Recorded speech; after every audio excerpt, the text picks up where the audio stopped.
Écoutez, je propose de commencer, hein. Bonjour à toutes et tous.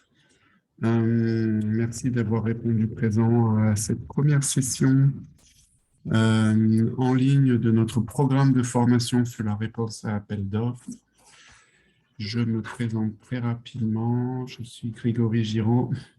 Je suis chef du programme ACE Partner à l'IRD, l'Institut de recherche pour le développement, qui vous propose aujourd'hui cette formation et les modules associés. Je suis en compagnie de mes deux collègues, Gaussou Camara et Mamadou Diallo, et nous allons vous présenter ensemble ces différents modules, et je vous propose de commencer dès maintenant, hein. Donc, ce programme de formation est le fruit d'une collaboration entre l'IRD Bondinov dans le cadre du programme ACE Partner, hein, donc Bondinov est un acteur, est une association avec qui l'IRD travaille depuis plusieurs années, donc qui vise à renforcer l'enseignement supérieur, la recherche et l'innovation entre la France et l'Afrique. Et voilà, nous avons monté une collaboration pour répondre à une demande grandissante de la part de nos partenaires académiques africains dans la réponse aux appels à projets, dans une logique de mobilisation de ressources propres, de pérennisation des réseaux thématiques d'excellence et des centres associés. Donc voilà, on est une petite centaine aujourd'hui à participer à cet atelier. Donc je vous invite, hein, à bien garder votre micro coupé. Normalement, vous ne pouvez pas activer votre caméra, mais si vous le souhaitez, n'hésitez pas à lever la main. Utilisez le chat si vous avez des questions et vous pouvez réagir en utilisant des émoticônes. Donc on est assez nombreux, mais j'espère pouvoir avoir un maximum d'échanges avec vous pour bien cadrer nos échanges et nous assurer qu'ils sont bien en lien avec vos demandes. Donc la réunion, enfin la session est enregistrée. À l'ensemble des participants, nous allons envoyer le lien vers notre chaîne YouTube sur lequel vous aurez accès aux enregistrements de cette session, mais aussi des prochaines sessions de cette semaine.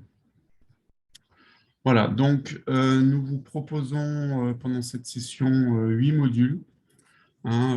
L'objectif est de vous fournir un cadre général de compréhension des fonctionnements et procédures de demande de financement et de vous proposer tout un éventail de méthodes pratiques qui vous permettent à vous, en tant que chercheur, ingénieur, mais aussi en tant qu'institution, de répondre au mieux aux appels d'offres. Donc voilà, ce matin, nous allons vous proposer les modules 1 et 2, donc de la définition de la méthode de réponse adaptée, et on vous présentera un mapping assez macro, hein, qui n'a pas vocation à être exhaustif, mais à vous présenter un premier éventail de bailleurs des appels à projets sur l'enseignement supérieur, la recherche et l'innovation, principalement en Afrique de l'Ouest, hein. On espère que les méthodes pourraient aussi aller au-delà, mais le scope de la formation, c'est vraiment l'Afrique de l'Ouest. Donc le module 3 sera dédié à la relation entre le projet de recherche et son environnement. Le numéro 4 sur l'identification des domaines scientifiques potentiels. Le numéro 5 sur la constitution du consortium. Le 6 sur le budget et le calendrier. Le 7 sur la contractualisation et les aspects très pratiques liés à la propriété intellectuelle. Et le dernier module, hein, sur la suivi et l'évaluation du programme.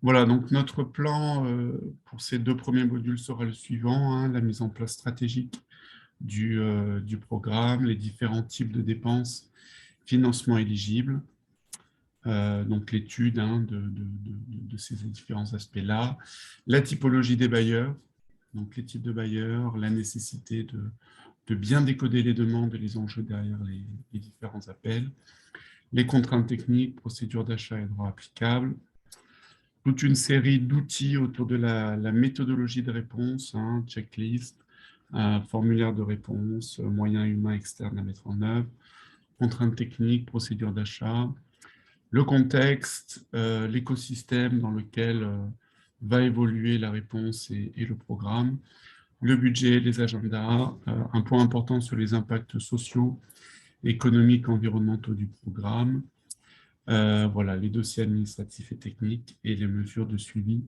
et résultats des indicateurs.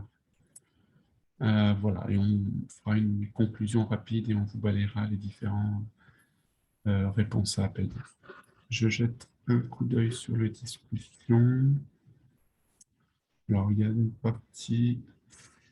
D'accord, je vais essayer. Alors, bien certainement, hein, nous allons vous partager les slides. Hein, elles seront envoyées à l'ensemble des participants ainsi qu'un formulaire d'évaluation de la formation. Un point important aussi, si vous souhaitez avoir un certificat de participation à l'issue de l'ensemble des modules de formation, nous vous enverrons les modalités pour ce faire. Voilà, donc pour commencer, hein, la mise en place stratégique de la réponse à appel d'offres, la recommandation numéro 1, c'est vraiment de s'outiller pour ce faire. Hein, c'est un sujet qui ressort très souvent, hein, ça devient une étape assez incontournable hein, dans la vie des institutions académiques de réponse voilà, de répondre à des appels d'offres et de pérenniser et de générer des ressources propres pour assurer les activités des différents actions de recherche, d'innovation et d'enseignement supérieur. Donc voilà, la première étape, c'est vraiment d'identifier les bailleurs, hein, qui sont susceptibles d'avoir des besoins couverts par notre savoir-faire. Donc, lister, mettre à jour, qualifier, veiller au fil de l'eau. Hein. Donc, le programme ACE Partner vous met en place une méthode, mais c'est vraiment à vous de développer par rapport à votre écosystème et aux différents enjeux qui vous caractérisent. Donc, il existe 2 démarches hein, pour répondre à des appels et à des sollicitations des bailleurs. La première, avoir une approche plutôt pool. Donc, c'est vraiment une logique de réponse à appel d'offres. Et ça, c'est très important de faire un travail de référencement auprès des bailleurs pertinents, de mettre en place une veille sur les bailleurs et les différents appels ouverts. L'objectif, hein, c'est de mieux qualifier en amont les appels à projets et bien sûr de maximiser le chance d'être directement sollicité par les bailleurs pour avoir pour qu'ils vous sollicitent directement pour répondre à un appel. La deuxième approche, hein, c'est plutôt une approche push, on va dire. Hein, et là, c'est dans le cadre de votre plaidoyer auprès des mêmes bailleurs, c'est de prendre contact directement avec eux et de réseauter pour qu'ils vous identifient au mieux votre offre de service et encore une fois qu'ils vous sollicitent directement sans forcément avoir à passer par un appel d'offres compétitif qui peut être long et assez chronophage. Et donc pour ça, hein, c'est très important de savoir faire connaître votre structure, de bien développer votre offre de service et offre de création de valeur. Encore une fois, plus elle sera formalisée, plus elle sera bien connue de la part des bailleurs, mieux ça sera.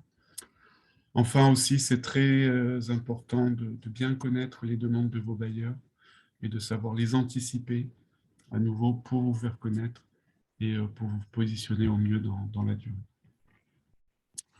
Voilà, donc quelques approches à adopter en amont pour sécuriser la réussite et limiter les risques. Hein.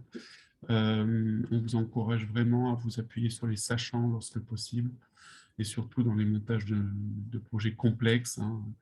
Notamment plus les financements plus sont élevés, en général plus ils sont conséquents et complexes à gérer.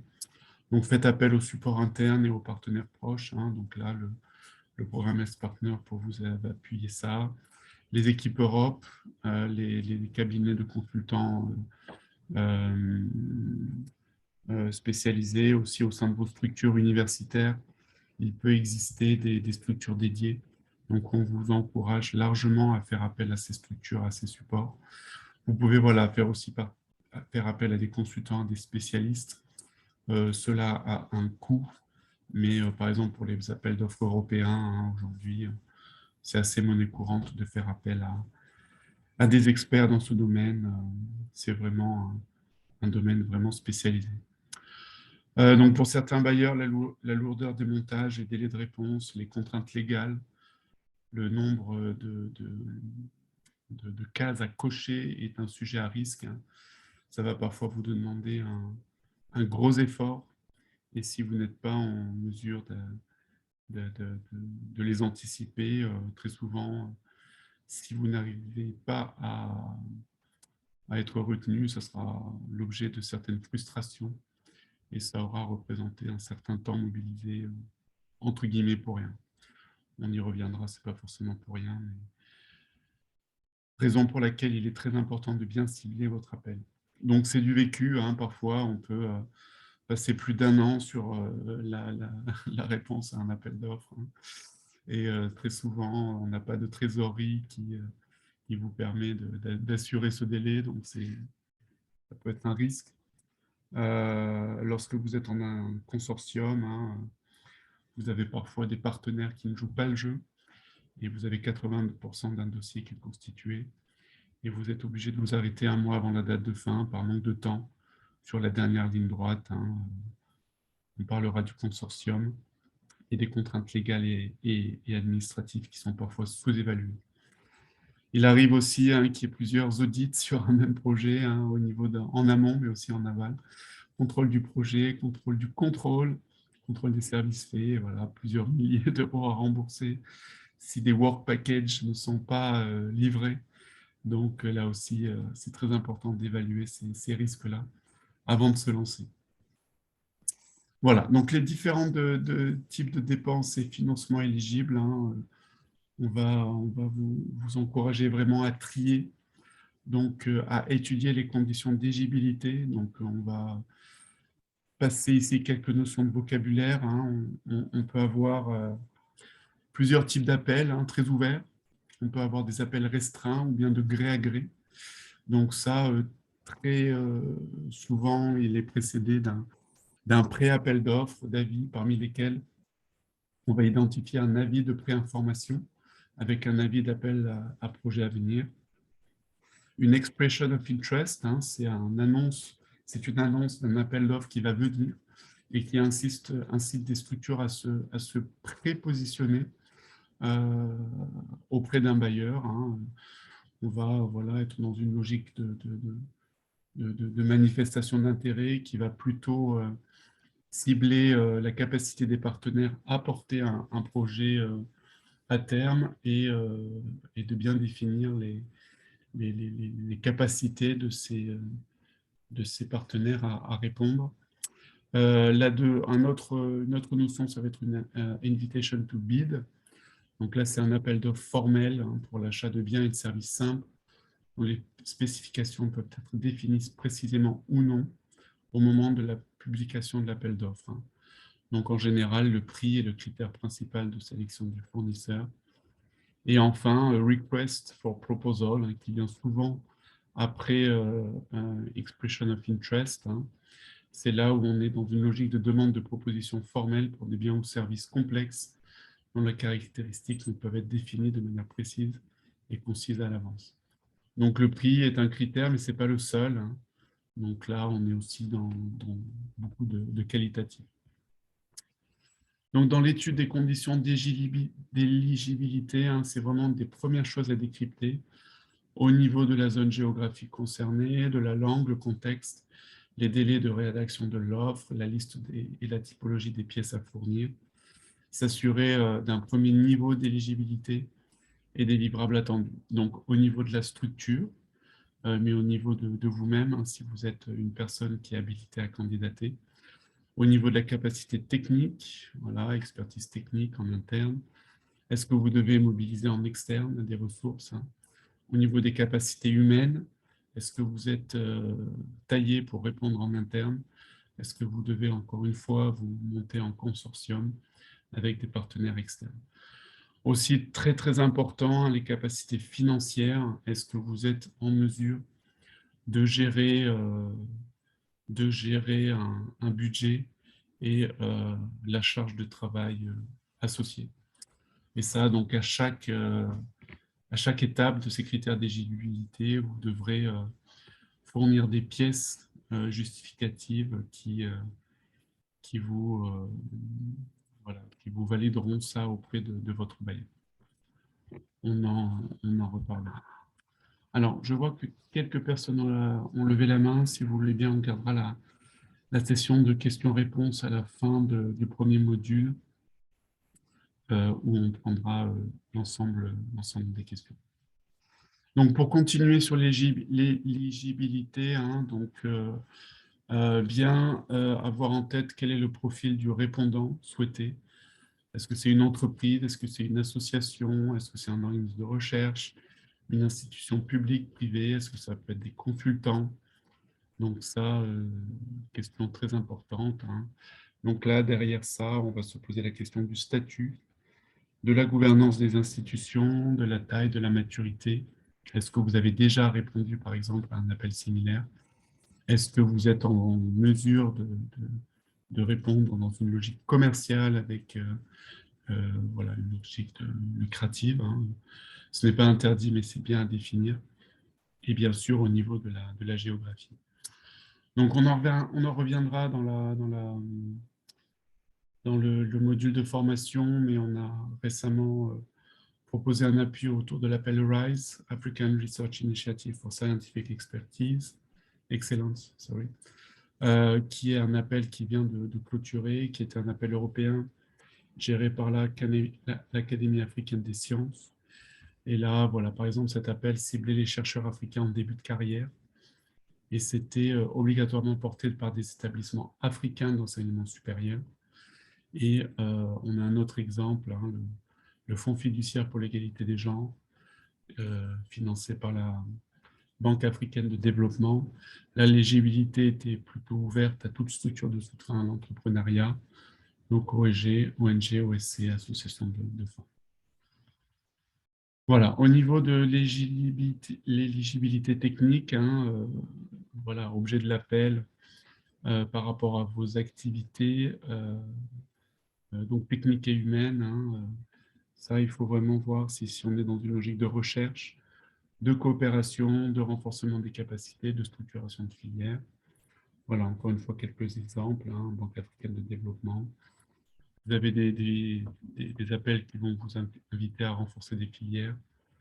Voilà, énergie renouvelable au Kenya, par exemple, l'amélioration des conditions de vie. Vous avez aussi parfois des prix, un tremplin de coopération bilatérale Afrique-France, hein, et là, les candidats étaient invités à un programme de recherche s'appuyant sur des résultats préliminaires de collaboration qui détaillent des objectifs ambitieux pour développer une coopération. Voilà, donc bien voir quelle est la finalité de l'appel. Là, ici, on était relativement large, mais on était dans une logique de prix. Voilà. Sur les dossiers techniques et administratifs, hein, très, très important d'avoir une idée de quelles sont quelle est l'éligibilité financière et administrative, notamment au niveau des dépenses, hein.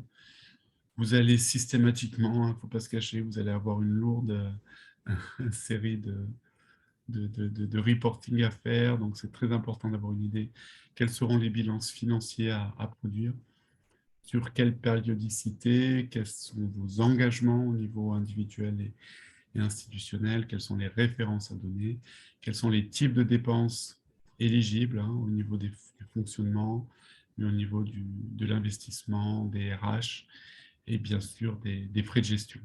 Voilà. Est-ce que vous pouvez payer de l'équipement? Est-ce que vous pouvez payer des missions? Valoriser en in-kind de la mobilisation d'acteurs permanents. Voilà, aussi une grosse question sur les frais de gestion. Par moment, c'est possible. Des fois, il y a des plafonds, 8%, 10%, 20%. Voilà. Donc encore, on vous donnera quelques exemples. Voilà, une fois que vous avez fait ce premier travail d'étude de l'appel, d'éligibilité, qu'est-ce qui est attendu, combien, comment et avec qui, euh, c'est à vous, hein, porteur de projet, d'avoir cette décision, hein, qui est assez déterminante et qui fait vraiment partie du quotidien aujourd'hui, c'est le go-no-go. Should I stay or should I go? Est-ce que vous y allez ou pas? Il ne faut pas hésiter à se dire que non, c'est pas pour nous et d'être patient. Voilà, cette phase-là est assez importante parce que si vous y allez, mais que malheureusement vous avez mal évalué les risques ou les vraies attentes du programme, eh bien ça pourra s'apparenter à une perte de temps si à un moment ou un autre du projet vous êtes éliminé pour des raisons d'éligibilité. Voilà, donc on va partir du principe que vous y allez et voilà, on va essayer de partir sur nos prochaines recommandations sur la caractérisation de la demande. Voilà, donc les différents types de bailleurs, hein, donc on vous a fait une première cartographie qu'on vous présentera en module 2. Et encore une fois, hein, là, on est dans cette logique de push or pull. Hein. La réussite de toute levée de fonds nécessite de comprendre quelles sont les attentes des bailleurs. Hein. Et là, c'est vraiment un travail en amont à faire pour bien identifier quels sont vos bailleurs et ce qu'ils attendent de vous. Hein. Et là, donc, il y a des appels donc, qui vont être lancés via les sites ou via les autres. Mais en général, ce qu'il faut vraiment bien comprendre, c'est que une fois que l'appel est lancé, très souvent, il a été l'objet de longues discussions au niveau du bailleur sur comment faire de cet appel un impact. Et pour ça, plus vous êtes en mesure de participer de près ou de loin à ces discussions en amont, le mieux c'est que vous ayez à répondre à un appel d'offres à terme ou pas.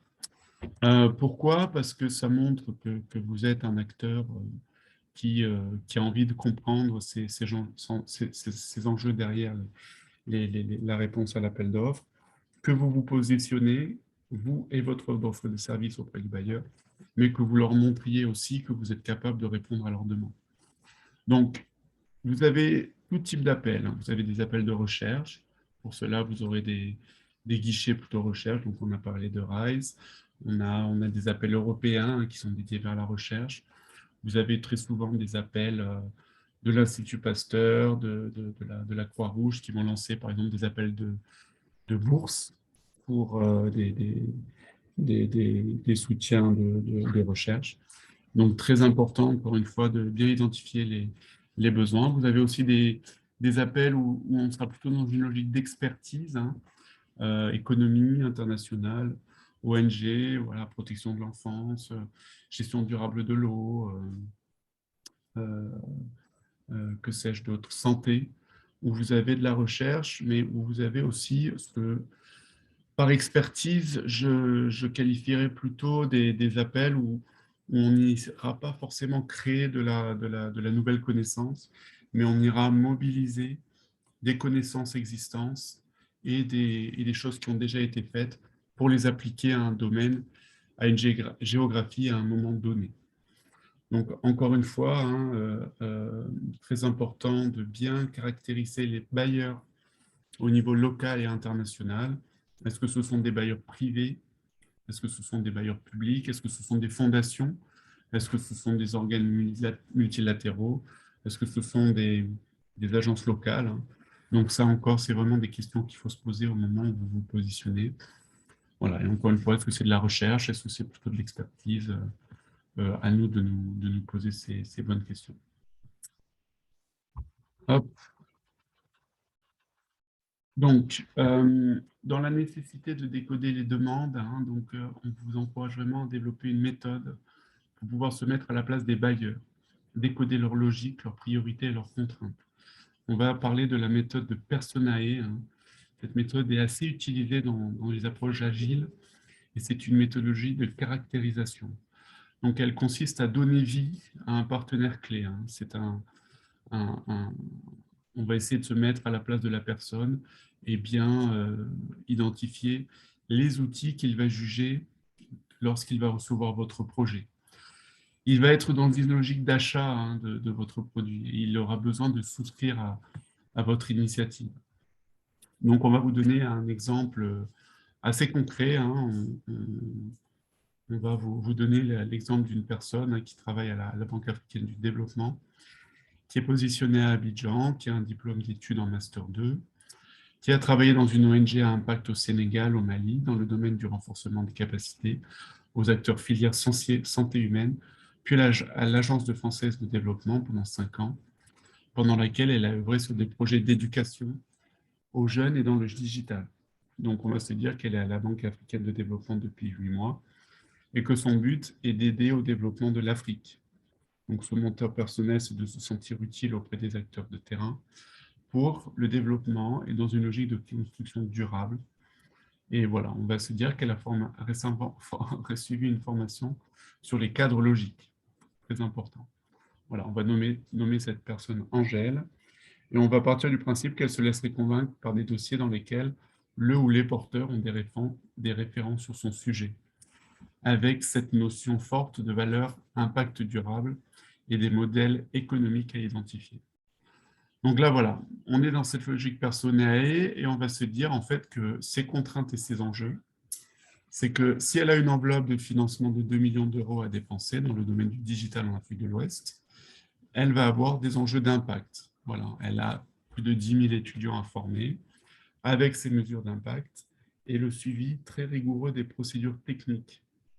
Et voilà, et on va se dire qu'il y a des enjeux avec le service juridique et ce que son programme est cofinancé avec la Banque mondiale. Elle a un timing très cadré sur une plateforme en ligne qui vient d'être lancée. Voilà. Encore une fois, dans cette logique de personnalisation, on vous présente Georges. Lui, il est dans une entreprise, AGS Group. Il travaille à New York. Il a un niveau d'études dans le supérieur. Et lui, son rôle, c'est d'apporter des financements ponctuels pour des événements, symposiums, réunions d'acteurs dans le cadre de la mise en place des ODD. Et il a besoin d'une couverture média maximale. Et il veut surtout s'inscrire dans une logique de visibilité de sa marque. Et ses contraintes et enjeux sont plutôt dans cette logique-là.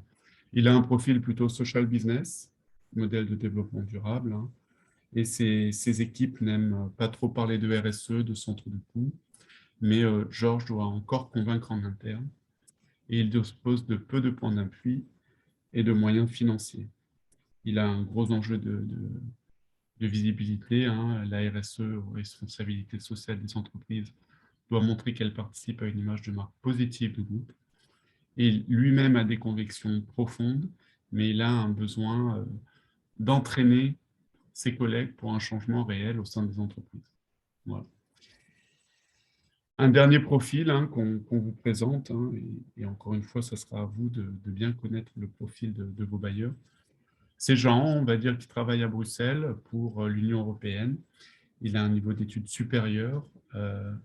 Et lui, son rôle, c'est de sélectionner des projets multi-acteurs avec un minimum de 50% de partenaires européens.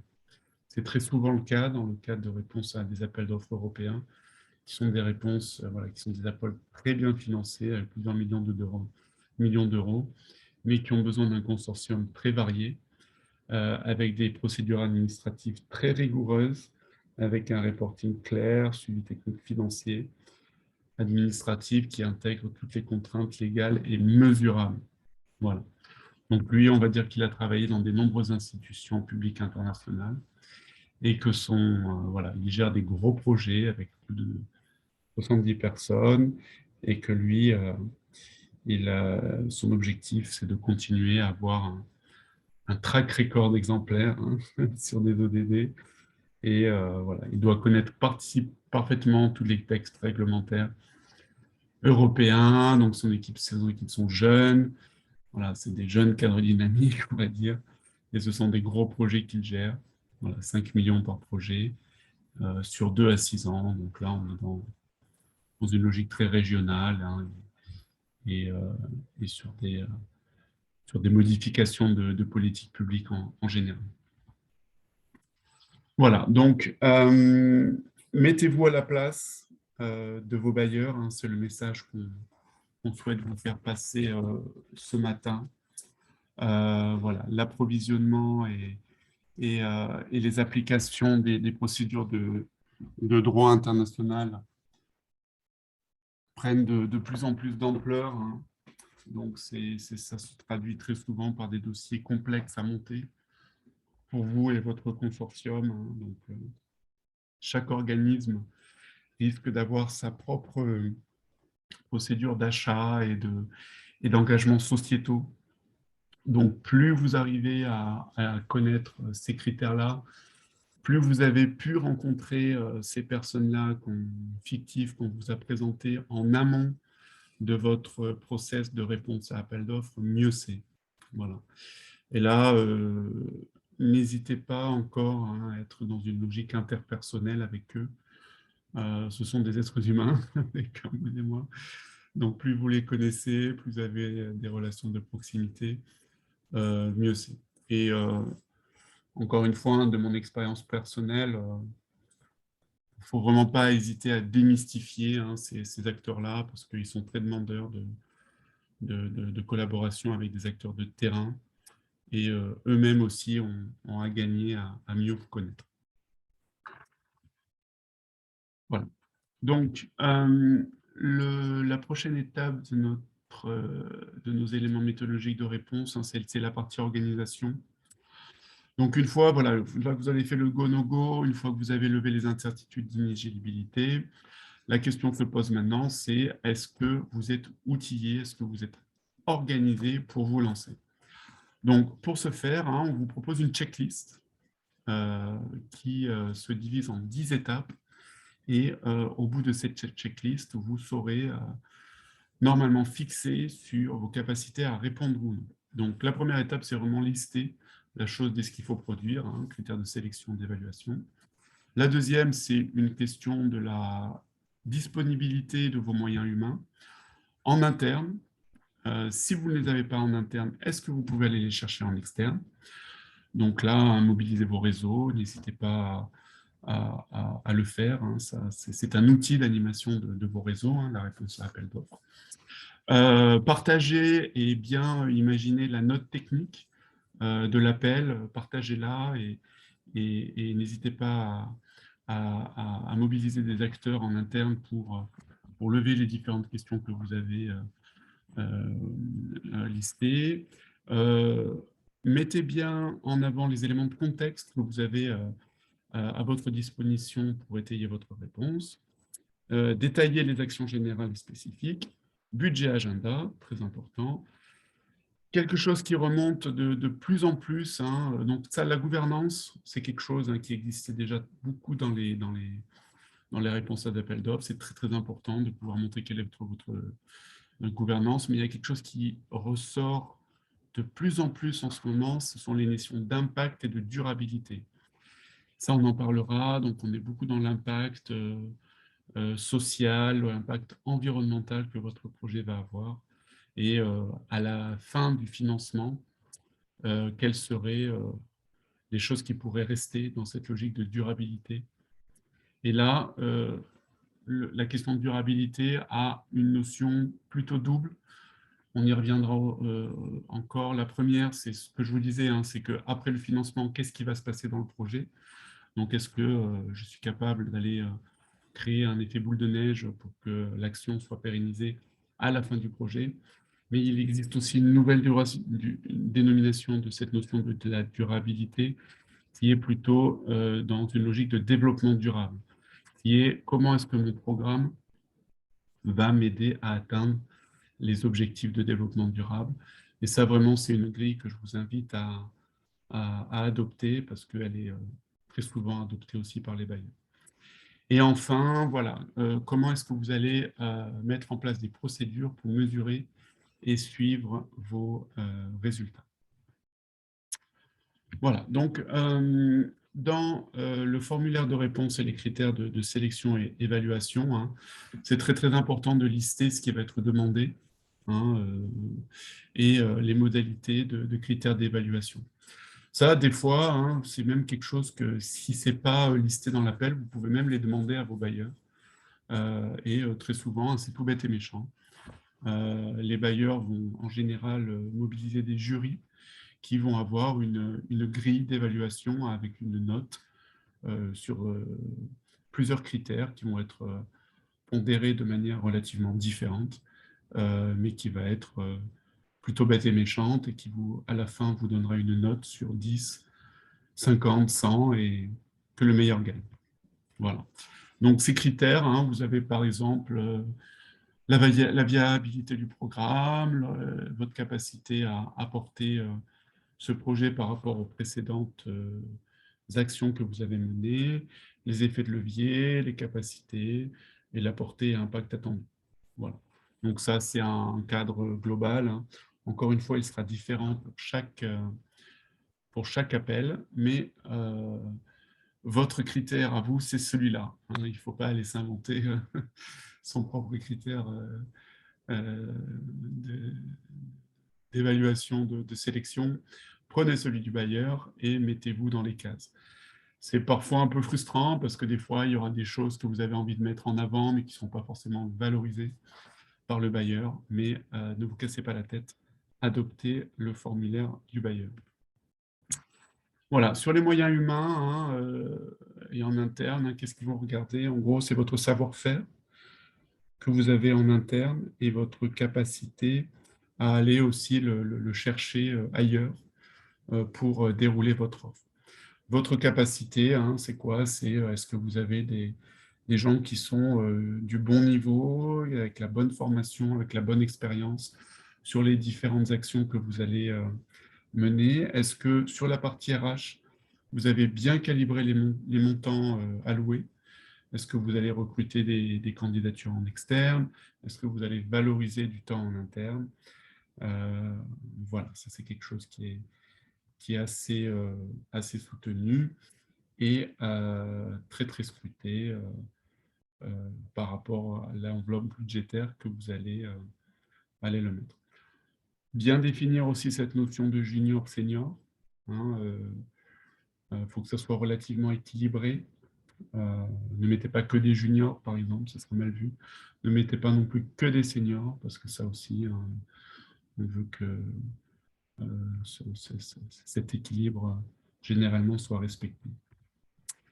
Voilà, donc ça, vous avez plusieurs options hein, en fonction des budgets mobilisables. Est-ce que vous allez avoir plutôt une réponse en solo, au niveau individuel ou au niveau de l'institution? Donc, vous allez avoir un team leader interne, bien définir les responsabilités des contributeurs, partager le planning de rédaction et bien mettre en avant le CV. Est-ce que vous avez mobilisé des partenaires? Donc là aussi, hein, très important de bien définir les rôles de chacun, un leader. Là aussi, vous allez devoir identifier les expertises, qu'elles soient bien complémentaires et encore une fois, bien identifier le portage. Et là, si vous vous mobilisez en consortium, ce qui est vraiment le cas pour les gros appels, là, vous allez avoir besoin de team leader pour chaque action que vous allez devoir porter. Et là, un accent vraiment à mettre sur la responsabilisation de chaque membre du consortium pour vous assurer que chacun jouera bien le jeu. Voilà, donc un exemple hein, de répartition, donc ça c'est un template qu'on vous propose. Hein. Donc dans chaque item d'expertise, on appelle aussi work package, on va identifier qui va faire quoi. Donc par exemple, voilà, extensive and demonstrative knowledge of the Anglophone and Francophone African Innovation Ecosystem. Donc là, voilà, partenaire 1, 2, vous pouvez mettre des petites croix sur qui va faire quoi, qui va être leader, et pour chaque work package. Donc voilà, vous pouvez croiser hein, qui va faire quoi, vous pouvez mettre aussi le budget, le calendrier, hein, ce sont clairement des choses qui vous seront demandées. Voilà, donc un autre exemple de template hein, sur les moyens humains. Donc là, encore une fois, vous avez différents work packages, A, B, C, sous-divisés en différents work packages. Et là, voilà, vous reprenez la même dénomination en bas, répartie dans le temps, pour faire votre calendrier. Voilà. Donc, ce sont des propositions de templates, mais ça, les bailleurs vous demanderont certainement cette information. Donc, très, très important hein, sur les éléments de méthodologie, c'est bien définir votre valeur ajoutée. Qu'est-ce qui va vous différencier des autres et pourquoi?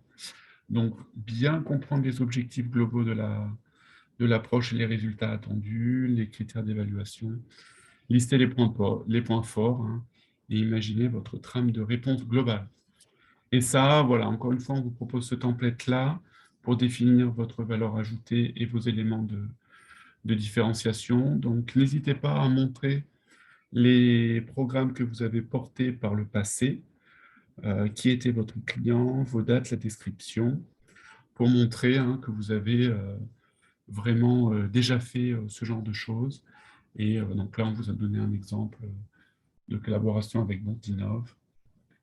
Et voilà, si vous voulez, hein, pour vous donner encore une fois une expérience plutôt personnelle, hein, plus vous allez répondre à des appels, plus vous allez être bon. Plus vous allez être bon, plus vous allez avoir des appels. Et plus vous allez répondre à des appels, plus vous aurez des appels et des financements importants. C'est vraiment un effet boule de neige. Hein. Donc, je vous invite vraiment à ne pas vous décourager si vous avez eu des réponses négatives. N'hésitez pas à demander un feedback de chacun de vos appels pour vous bonifier. C'est vraiment quelque chose qui vient en faisant avec l'âge et l'expérience. Voilà, donc n'hésitez pas à, encore une fois, bien vous imprégner des éléments de contexte, à prévoir des recherches documentaires complémentaires si besoin, et n'hésitez pas aussi à aller au-delà hein, si vous le pouvez, des différentes trames du projet, et proposer des actions. Ça, c'est vraiment très, très important, ce qu'on appelle des work packages. Sachez identifier les objectifs de l'appel et les différentes actions à réaliser en fonction de votre expertise et en réponse à chaque objectif attendu. Très, très important, les work packages, on en reparlera. Voilà, donc ça, on vous donne un exemple de work package, hein, par exemple, une action très simple, voilà, tax.1, tout ce qui est advisory, on va rappeler les objectifs du projet cadré par l'appel à projet, et on va décrire de manière détaillée les actions spécifiques qu'on va mettre en place, les moyens qui seront mis en œuvre, la durée de l'action et la description des étapes. Voilà, donc vous avez 2.1 et vous avez 2.1.1, 2.1.1.2. Voilà, n'hésitez pas à être détaillé, pas trop. Plus l'appel est conséquent, plus vous allez devoir définir de work package en général. Voilà, au niveau du budget, hein, et ça c'est assez tricky, on va dire. Hein. Le budget, on s'aperçoit très souvent que parfois, en fait, dans certains appels, ils vous donneront même pas forcément le budget, ou bien ils vous donneront seulement une fourchette. Et ça, voilà, c'est à vous hein, de montrer ce qui vous paraît cohérent. Et des fois même, hein, si vous dites voilà, qu'il y a un budget de 2 millions d'euros, est-ce qu'il faut aller jusqu'à 2 millions? Est-ce qu'il faut aller à 1,5 million? C'est vraiment à vous hein, de répondre en votre âme et conscience de combien vous avez besoin pour réaliser les objectifs de l'appel en fonction voilà, des dépenses éligibles, des contraintes budgétaires éventuelles, des coûts par chaque action. Et très, très important, hein, notamment pour les partenaires sud, on va dire, toutes les questions attrait à la trésorerie. Donc, voilà. Très souvent, est-ce qu'on est capable ou non d'avancer certains frais voilà. Si ce n'est pas le cas, il faut être très, très au fait de cette question de trésorerie et du calendrier de remboursement et de versement des différentes tranches de financement de l'appel. Voilà, donc encore une fois, une proposition de tableau de budget. Hein. Donc, des fois, le bailleur vous proposera ce template-là. Hein. Donc, utilisez le template du bailleur. Donc, des fois, les bailleurs vont imposer des cofinancements. Donc, ça sera à mettre dans le tableau. Certains acceptent la valorisation d'apports techniques et humains, qu'on appelle aussi communément la valorisation in-kind, qui peut faire office de cofinancement. Certains projets nécessitent des apports de trésorerie, hein, donc ça aussi, mettez-le. Et ce sujet sera approfondi dans le cadre du module 6. Voilà, au niveau des agendas, hein, bien définir les contraintes calendaires, les disponibilités des personnels et les calendriers de chaque action. Encore une fois, on vous propose ce template-là.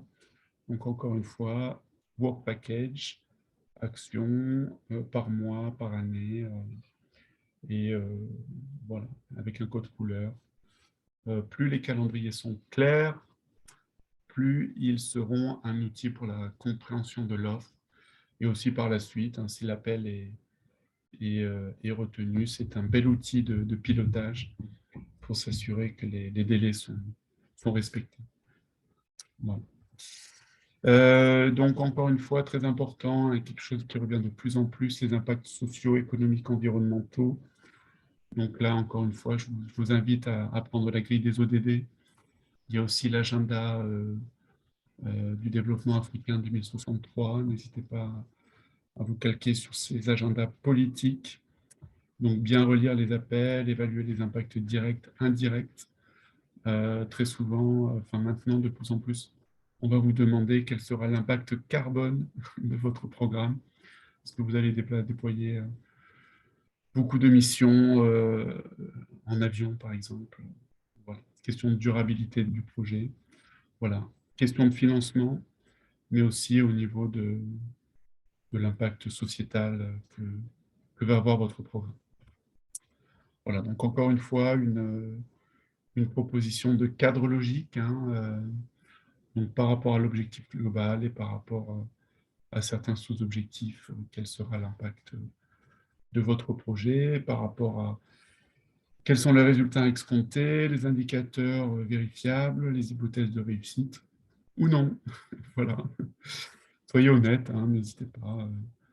Et l'idée, c'est d'avoir un dialogue honnête avec votre bailleur et d'être dans cette logique aussi d'échange avec lui. Et ce sujet sera approfondi en module 8. Voilà, le dossier administratif et technique, hein, en général, hein, c'est plutôt quelque chose qui arrive à la fin, mais c'est vraiment à avoir en tête tout au long du programme. Hein. N'attendez pas les dernières minutes de la soumission à un appel d'offres pour avoir les signatures de votre directeur ou directrice administrative, de votre recteur ou autre. Impliquez-les le plus en amont possible pour avoir la signature de vos administrateurs. Très important, parce que ça peut être chronophage. Et très souvent, vous avez des listes de pièces administratives à fournir.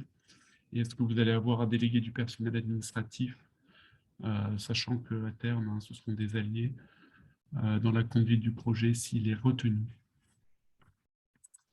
Voilà, donc un exemple de dossier administratif et technique, hein, vous avez plus en général à fournir en annexe.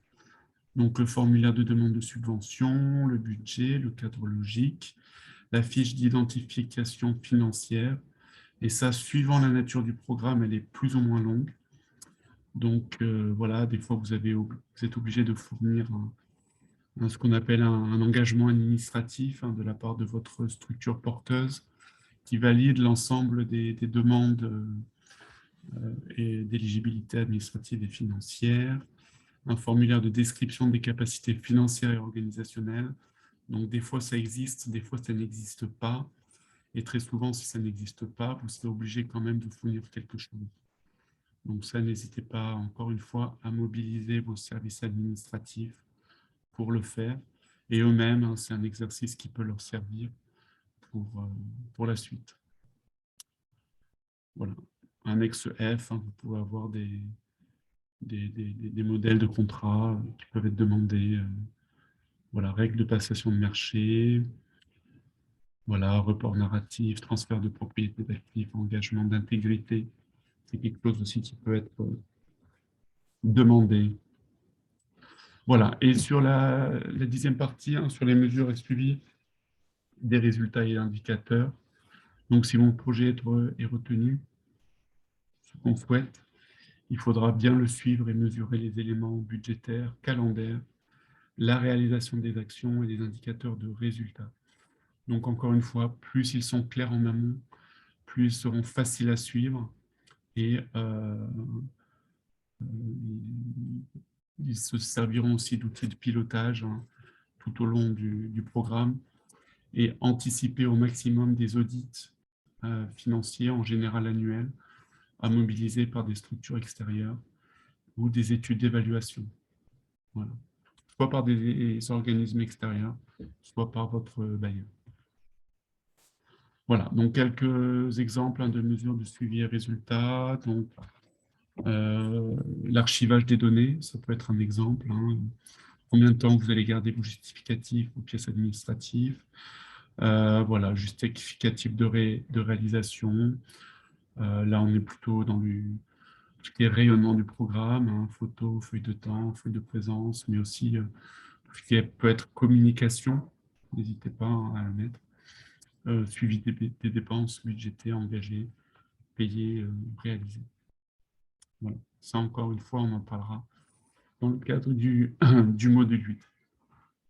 Voilà. Et pour conclure ce premier module, hein, encore une fois, dans la démarche globale et de projet, pour moi, vous avez vraiment 3 dossiers techniques complémentaires, mais relativement dissociés à monter. Donc, un premier, un dossier technique, hein, on va dire la part technique, je parle vraiment basé sur votre savoir-faire et sur la modalité et les attentes du programme, hein.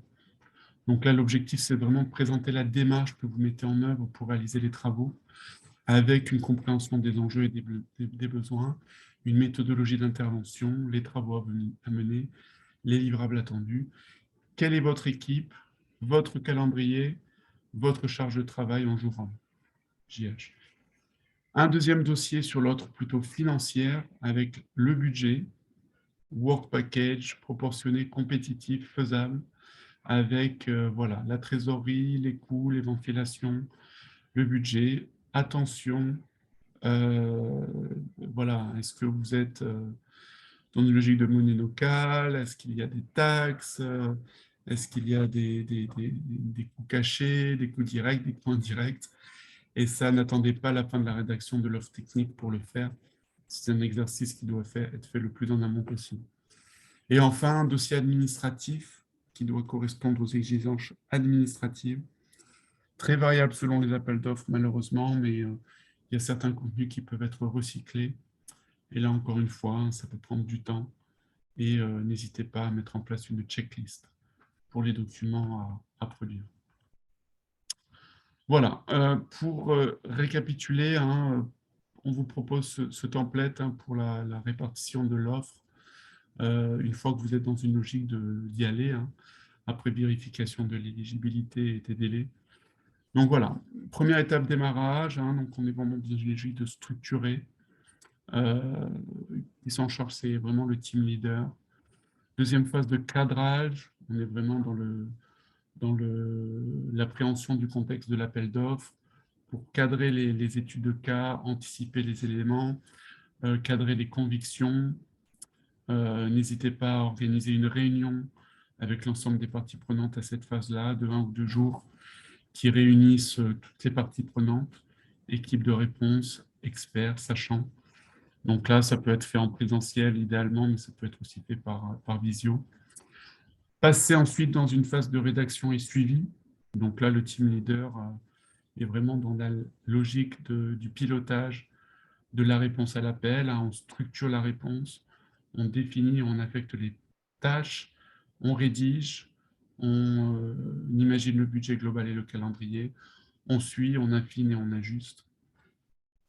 Et enfin, la dernière phase de relecture et d'envoi, on teste, Alors ça, c'est quelque chose on en parlera aussi plus en détail, mais il ne faut pas hésiter à le faire. On pitch l'approche un peu à droite à gauche, même à des gens qui ne sont pas forcément au fait du programme.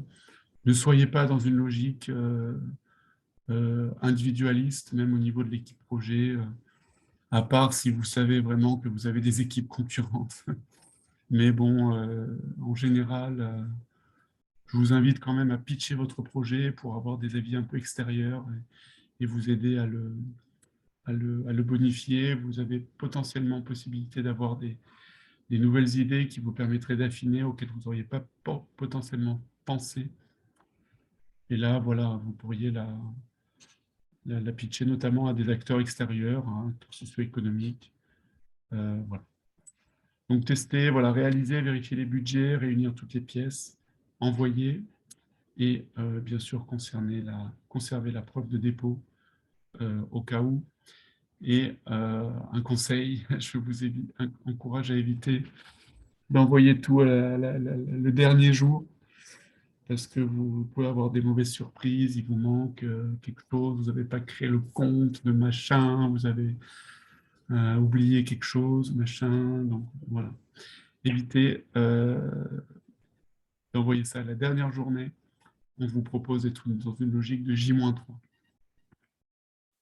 Voilà. Et enfin, hein, la réaction d'un appel d'offres, ça nécessite voilà, créativité, concentration, organisation.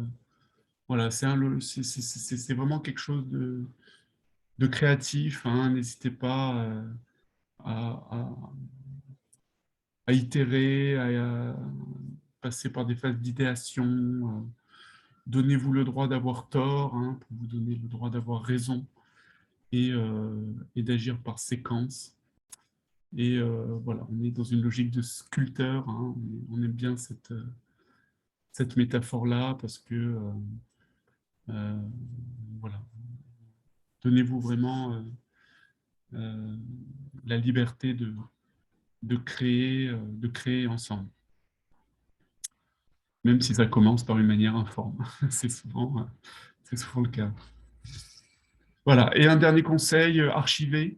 Voilà, que vous soyez attributaire ou non de l'appel d'offres, archivez l'ensemble des documents que vous avez réalisés, ainsi que les documents que vous avez fournis, parce que très souvent, vous allez pouvoir les recycler.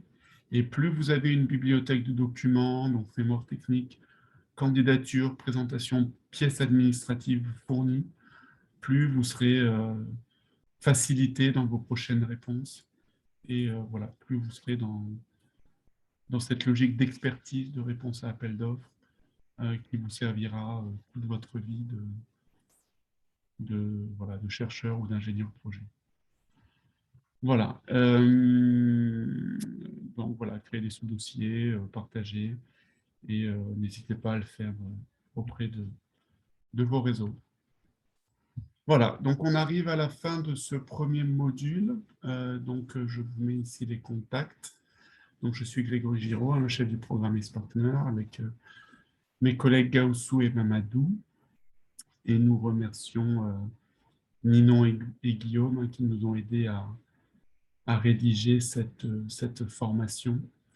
Et avant de passer au module 2, je vous propose de passer à une première session de questions-réponses avec Mamadou et, et Gaussou. Donc pour ce faire, je vous demande, s'il vous plaît, d'utiliser le module de questions-réponses qui est à votre disposition normalement.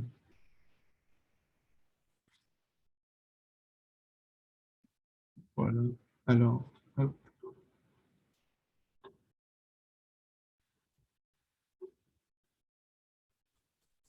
Bonjour Grégory, merci beaucoup pour cette belle présentation qui est très riche comme tous les étudiants le voient. Alors, j'ai reçu quelques questions à travers le chat, donc je vais juste les lire et viennent de... Donc, la première question, est-il possible d'avoir aussi à la fin de ce séminaire les sites qui offrent les opportunités? Oui, merci Mamadou. Donc oui, bien certainement. Donc, ça, on vous les enverra. Ça va être l'objet du second module, là. On va faire un premier balayage avec donc Gaoussou et Mamadou. On a fait un premier listing d'une cinquantaine d'acteurs bailleurs de l'écosystème enseignement supérieur, recherche et innovation en Afrique de l'Ouest. Et on vous partagera tout ça, bien sûr, en plus des différents supports de présentation. Et donc, la formation est enregistrée et elle sera sur notre chaîne YouTube du programme Expertment. Merci. Donc, la question, en fait, ce n'est pas une question, c'est une demande, je pense. Donc, celui qui a posé la question pourra me rectifier. Il dit, par exemple, le cas de l'Université des Comores, particulièrement le centre universitaire de Patsi en juin, a besoin de collaboration pour les équipes de recherche. Alors, c'est pas une question, je ne sais pas s'il y a une question ou c'était juste l'affirmation. Donc, le collègue pourrait, si c'est une question qui est associée à cette phrase-là, le collègue pourrait envoyer, compléter sa question à travers le chat ou lever la main pour poser la question. L'autre maintenant, c'est un autre étudiant qui dit un étudiant peut-il soumettre un projet de recherche personnel, soit en dehors de son laboratoire? Quelles sont les chances d'approbation de ce type de projet? Alors, ça, c'est une très bonne question, hein, parce que c'est vraiment attrait à un aspect qu'on a balayé rapidement dans les conditions d'éligibilité. Là, il faut regarder si le bailleur si le bailleur autorise la candidature individuelle ou obligatoirement institutionnelle. Donc, si c'est une candidature individuelle, vous pouvez répondre, n'importe qui peut répondre, mais indépendamment de ça, le bailleur, à 99% des cas, demandera que l'individu qui répond ait une existence juridique. Donc, un statut de consultant national, international, enregistré dans un pays éligible et reconnu par le bailleur dans le bailleur du développement. Je ne vais pas vous cacher que dans 95% des cas, les bailleurs demanderont à ce que le répondant soit soit une université, soit un cabinet ou un organisme indépendant. Après, il est possible aussi que dans la réponse d'un appel d'offres d'un organisme, cet organisme-là ait besoin lui-même de consultants pour aller répondre à un besoin spécifique du bailleur. Donc là, libre à vous, étudiants, étudiantes, ou même chercheurs non affiliés, de vous rapprocher d'organismes susceptibles de répondre à des appels d'offres et qui auraient potentiellement besoin de votre expertise dans la réponse à un appel. Merci beaucoup. Donc, on a encore beaucoup plus de questions. La suivante, c'est, s'il vous plaît, comment trouver effectivement les appels d'offres? Voilà, C'est donc la ça, c'est ce première. qu'on va Deuxième, c'est vous... est-ce que dans tous les projets, on doit préciser les impacts sociaux, environnementaux, etc.? Alors, ça, très bonne question. Oui. Même si ça ne voulait pas le demander, je vous conseille vraiment de faire un laïus là-dessus. Pourquoi? Parce que ça vous positionne comme quelqu'un qui est au fait de ces enjeux-là. Et après, la question, c'est quel aura le poids de cet item-là dans la notation de la réponse à votre appel d'offres. Mais je vous encourage vraiment à systématiquement avoir cet aspect-là en tête.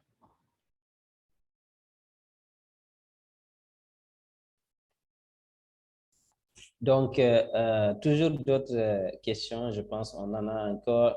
Comment rentrer en contact directement avec le bailleur? Une question. Deuxièmement, c'est comment s'assurer de la maturité et de l'efficacité d'un projet d'appel d'offres? Alors, la première question, pour moi, c'est vraiment via votre réseau. Donc, développez votre réseau, développez votre réseau, développez votre réseau. Plus vous aurez un réseau solide, plus vous serez au courant de la réponse à des appels d'offres ou l'arrivée d'un appel d'offres qui pourrait vous concerner. Et ça, encore une fois, rapprochez-vous le maximum possible de vos différentes structures partenariales au sein de votre organisme. Il en existe forcément. Et n'hésitez pas à leur faire remonter quelles sont vos expertises à vous qui pourraient être mises en avant dans le cadre de la réponse d'un appel d'offres institutionnel.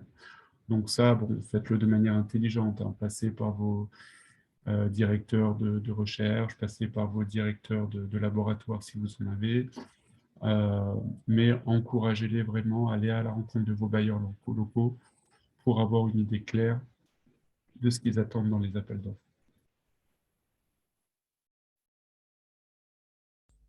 Voilà, donc d'autres questions, c'est voilà, merci beaucoup pour cette belle présentation. Merci pour cette belle présentation. Alors, nous avons l'habitude d'appliquer au projet de recherche sans associer les financiers et après, à la mise en œuvre, on est bloqué. Quel conseil donneriez-vous? Deuxième question, je n'ai pas vu dans la présentation la question de genre. Pourtant, on en parle de plus en plus. Qu'en pensez-vous? Alors, la première question,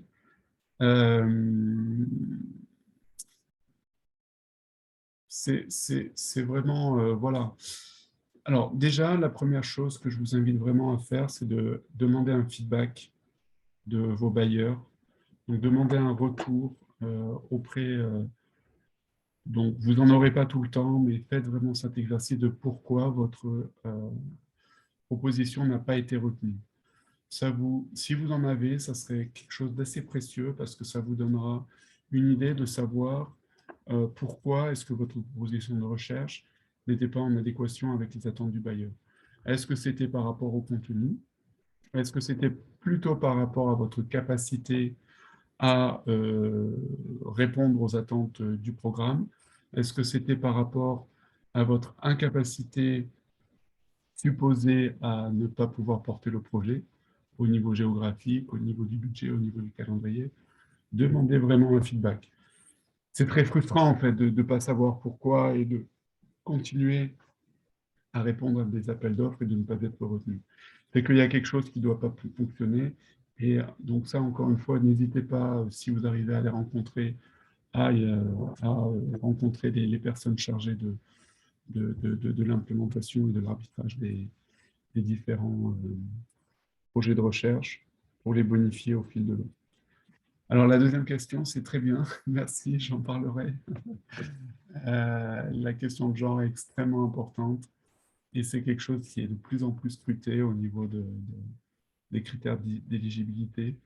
Et très souvent, il y a des items hein, là-dessus qui sont notés sur la constitution du consortium et ce qu'on va dire, ce qu'on va appeler un petit peu l'équilibre et la complémentarité de l'équipe projet.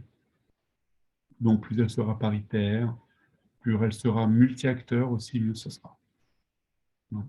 Et ça, voilà, dans votre réponse à appel d'offres, c'est vraiment quelque chose que vous encourage à mettre, comme quoi vous allez surtout dans dans un scope recherche, que vous allez mettre en place des politiques incitatives pour équilibrer le recrutement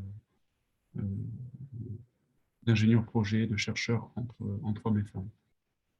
Et ça, merci pour cette remarque, c'est quelque chose qu'on ajoutera à la présentation. Merci beaucoup pour les belles réponses et précisions. Donc, juste une petite question de Eza et non, plutôt de Hashla. Elle disait, pourquoi avez-vous ciblé l'Afrique de l'Ouest? Il y a une particularité ou bien c'est... Alors, oui, c'est parce que donc la formation est allouée dans le cadre du programme ACE Partner, qui cible l'Afrique de l'Ouest. Mais voilà, on espère aussi que vous dotez de tuyaux pour être opérationnel de manière générale sur la réponse aux appels d'offres internationaux et nationaux. C'est vrai que là, la présentation du module 2 qu'on va vous faire sera plutôt ciblée vers l'Afrique de l'Ouest. Mais si on peut vous accompagner sur d'autres appels, n'hésitez pas à nous contacter.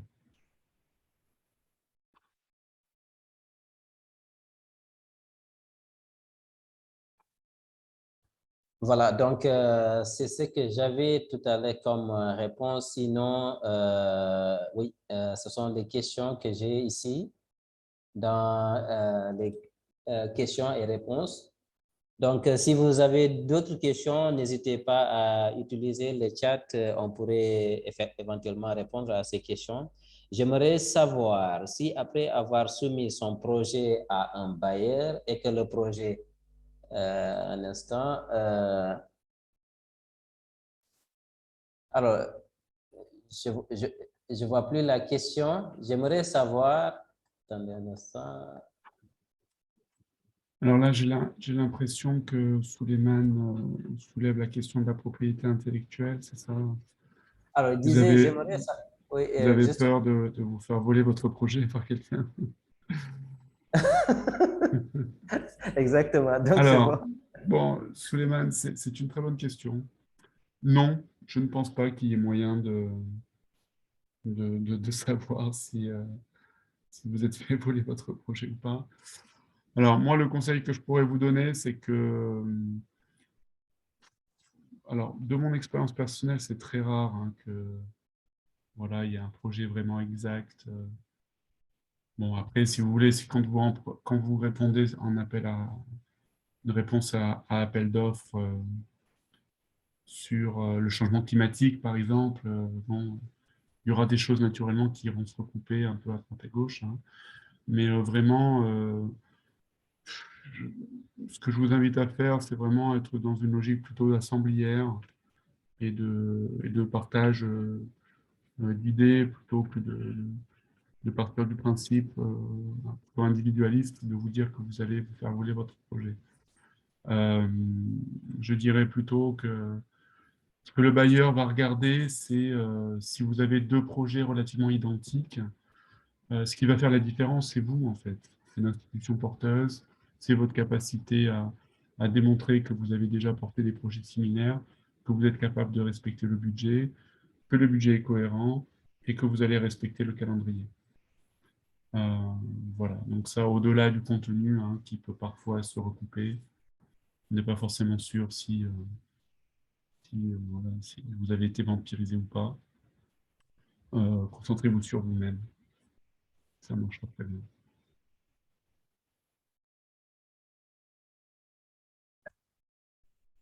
Voilà donc les questions que j'ai devant moi.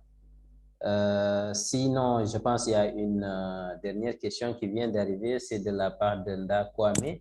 Merci, projet de création de centres de réadaptation pour hôpital public, Avez-vous des bailleurs disponibles? Pourriez-vous nous orienter sur d'éventuels bailleurs? Projet de création de centres de réadaptation pour hôpital public.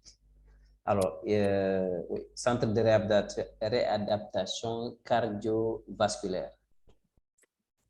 Dans quel pays, pardon, Amani? C'est Amani Nda Kwame, peut-être de la Côte d'Ivoire. Je ne sais pas exactement c'est quel pays.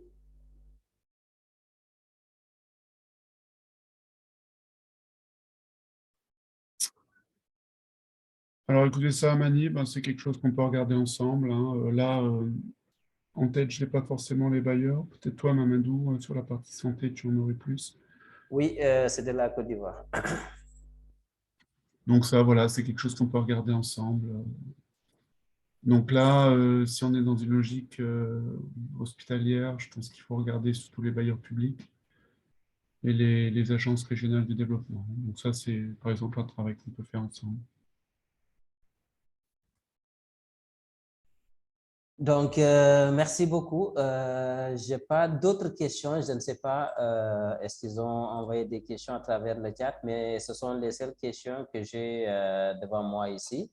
Sinon, les critères d'évaluation, est-ce qu'on peut les demander avant la soumission? Ah, OK, d'accord. Donc, d'autres questions de la part de Kadjatou Sissé. Donc, elle dit les critères d'évaluation. Est-ce qu'on peut les demander avant la soumission ou après la soumission du projet? Alors, pour aborder dans le Ouais. même sens que Suleiman, c'est les voies de recours en cas de plagiat de projet, etc. Alors, donc sur la première question, donc ça, si vous avez des questions sur les critères d'éligibilité d'un appel sur lequel vous vous positionnez, n'hésitez pas à contacter le bailleur. Très généralement, vous aurez une adresse générique, hein, dédiée à ça. Faites-le. Vous pouvez poser autant de questions. Ça ne jouera pas contre vous. Au contraire, hein, si vous avez des questions, généralement, le bailleur aura intérêt à ce que les critères d'éligibilité soient les plus clairs possibles. Mais parfois, ça ne l'est pas. Donc ça, je vous encourage vraiment à ne pas hésiter à contacter directement le bailleur. Avant, parce qu'après, ça ne sert plus à rien. Si, voilà, une fois que vous avez soumis, c'est trop tard. Et si vous avez proposé des choses qui ne sont pas éligibles, ça jouera contre vous. Et excuse-moi, j'ai oublié la deuxième question, Mamadou.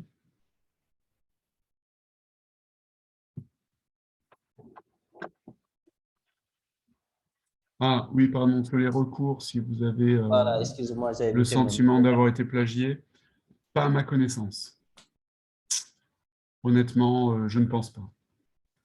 Et alors, pour aller prouver que vous avez été plagié dans le cadre d'une réponse à un appel d'offres, je vous invite à contacter le bailleur. Tu auras sans doute ses règles internes. Personnellement, je n'ai jamais eu écho de ce type de situation. Gaoussou, Mamadou, je ne sais pas si de votre côté ça a été le cas, mais pas de mon côté. Il me semble que les recours sont relativement limités. Vous pouvez faire appel à des comités d'éthique si vous avez vraiment été plagié au niveau de la production de votre production scientifique. Voilà. Si, voilà, si vous savez qu'un collègue a utilisé un de vos articles sans vous citer, il y a des recours qui existent en général auprès de vos universités. Mais dans le cas d'une réponse à appel d'offres, c'est approuvé et je vous encourage à le faire remonter au bailleur. Donc, merci. On a d'autres questions. La première, c'est, y a-t-il possibilité d'approfondir cette formation pour acquisition d'une certification? La deuxième, c'est, pouvez-vous nous dire quelle est la différence entre un appel d'offres et un appel à manifestation d'intérêt? Alors, la certification, j'en ai parlé rapidement au début de la formation. Donc oui, nous pourrons vous allouer un certificat si vous avez été connecté aux 8 modules et on vous demandera avec Mamadou et Gaoussou un petit exercice très simple à remplir. Et si vous nous renvoyez ça, nous vous délivrerons un certificat donc, sur les 8 modules qui équivaut à environ 20 heures de formation. Voilà, individualisé. Voilà, vous enverrez vos informations.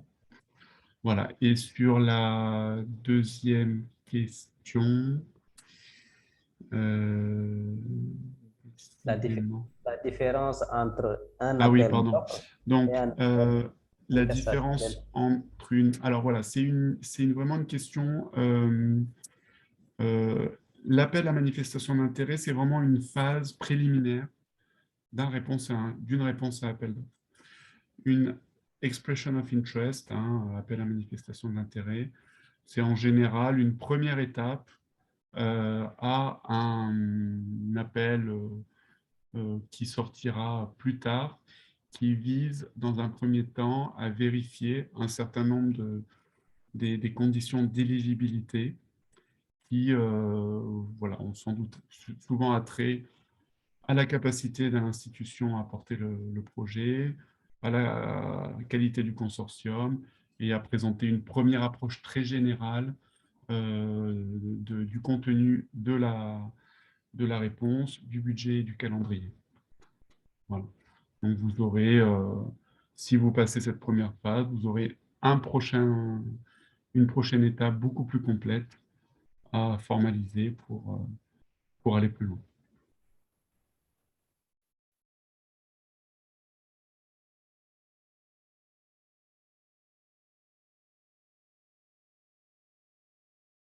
Voilà, je vous propose encore de prendre 2 questions. Et puis, OK, donc je reviens avec 2 questions.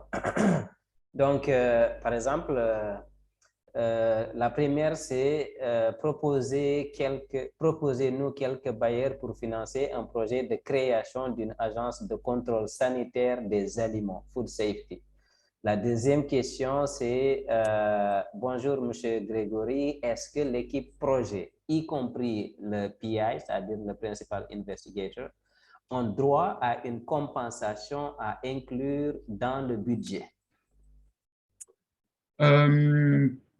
Très bien, merci. Donc la première, oui, pourquoi pas. Donc pareil, donnez-nous les pays, on peut vous aider à identifier potentiellement des bailleurs.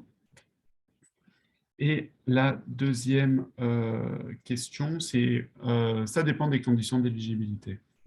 Donc là, en général, donc ce que je vous disais hein, sur la partie budgétaire, qui sera détaillé dans un prochain module, hein, dans le budget, vous pouvez détailler dans la partie personnes impliquées, vous pouvez valoriser la contribution, en fait, le temps passé par des PI recrutés par l'université ou autre, sur le temps passé du projet. Et ça, renseignez-vous sur les conditions d'éligibilité, et si c'est le cas, je vous invite à le faire. Donc là, en gros, par exemple, si vous êtes payé 100 par mois, vous pouvez dire que vous passez 50% de votre temps sur le projet, et vous pouvez transmettre la facture de 50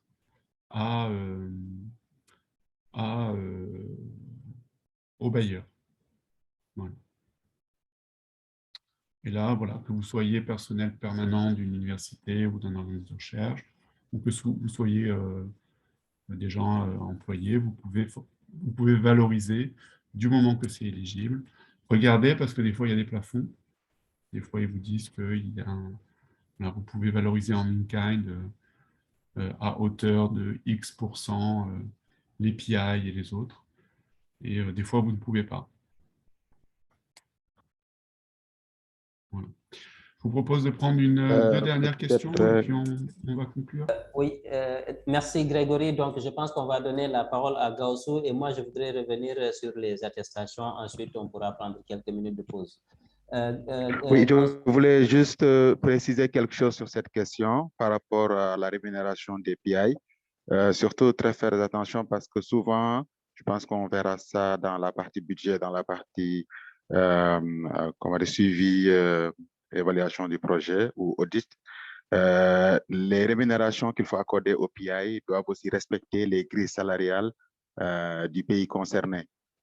Par exemple, il peut vous être demandé de rembourser de l'argent si vous surévaluez l'indemnisation des PI. Par exemple, on va dire que l'heure de travail au Sénégal, par exemple, c'est 10 000 francs par heure.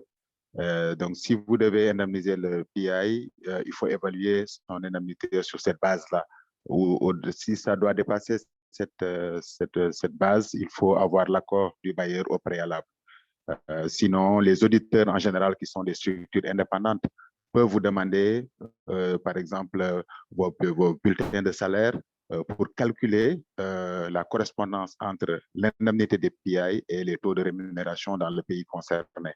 Donc ça, c'est très important de vous appuyer sur soit vos responsables de ressources humaines ou vos services comptables pour faire l'estimation de votre temps de travail sur le projet afin de bien évaluer l'indemnisation. Si vous travaillez 4 heures par semaine sur le projet, l'indemnisation mensuelle ou hebdomadaire sera calculée sur cette base-là.